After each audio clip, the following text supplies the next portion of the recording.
रवींद्र चव्हाणचे त्यांचे माजी मंत्री आणि आता आमदार त्यांच्या बंगल्यावर वैभव नावाचा एका पोराला किडनॅप करून ठेवलेला आहे.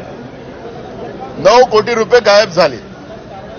याच्याजवळ कुठून आले 9 कोटी मला माहिती नाही, पण जी माहिती आमच्याजवळ आहे की रवींद्र चव्हाणच्या बंगल्यावर वैभव नावाचा एक माणूस त्याला किडनॅप करून ठेवलेला आहे. 9 कोटी गायब झाले. त्याच्याकडून 4.5 कोटी रुपये वसूल केले गेले आहेत. 4.5 कोटी रुपये मिळाले नाहीत म्हणून त्याच्यावर तिथं अत्याचार चाललेला आहे, अशी पण माहिती आमच्याजवळ आहे. नाना पटोले हे नेहमीच असं टीआरपीसाठी स्टेटमेंट करत असतात आणि मला असं वाटतं की त्यांनी हे केलेलं टीआरपीसाठी स्टेटमेंट आहे.